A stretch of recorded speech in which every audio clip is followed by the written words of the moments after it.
যুক্তরাষ্ট্রের লবস্টার শিকারী মাইকেল প্যাকার্ডকে গিলে ফেলেছিল বিশাল আকৃতির এক হ্যাম্পব্যাক তিমি।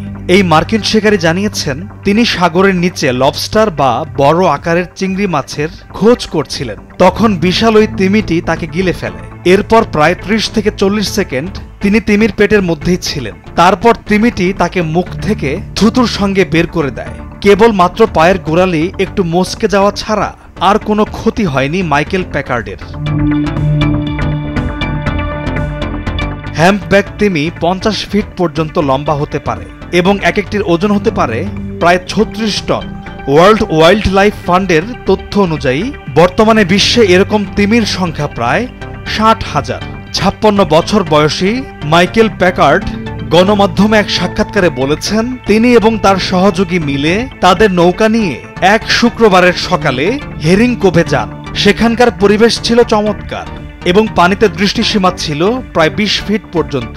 গণমাধ্যমে দেয়া এক সাক্ষাৎকারে তিনি বলেছেন স্কুবা গিয়ার নিয়ে নৌকা থেকে পানিতে নেমে ডুব দেওয়ার পরেই তিনি বিশাল একটি ধাক্কা অনুভব করেন এবং কিছুক্ষণ পর সবকিছু অন্ধকার হয়ে যায়।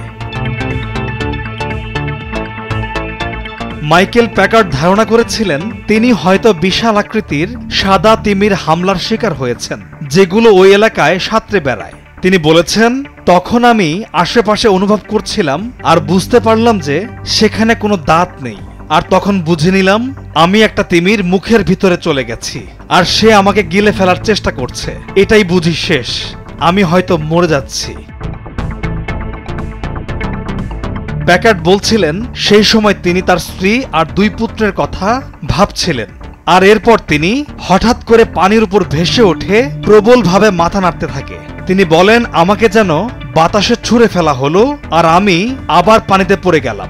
আমি মুক্ত হয়ে পানিতে ভেসে রইলাম। আমি সত্যিই বিশ্বাস করতে পারছিলাম না। আর এখন আমি সেই গল্পটি বলার জন্য যেন জীবিত রয়েছি। তিনি জানান তার সহযোগী তখন পানিতে পাগলের মতো মাইকেল প্যাকার্ডের অক্সিজেনের বুদবুদ খুঁজে বেড়াচ্ছিলেন। এরপর যখন তিমি প্যাকার্ডকে উগরে বের করে দেয় তখন সঙ্গে সঙ্গে তাকে ধরে নৌকায় তোলেন তার সহযোগী।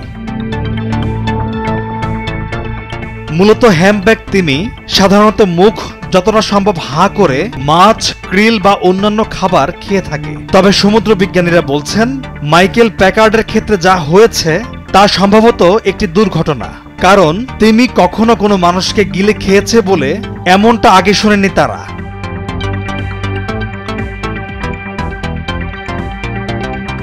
পলাশ খান, নিউজ ডেস্ক, ভোরের কাগজ।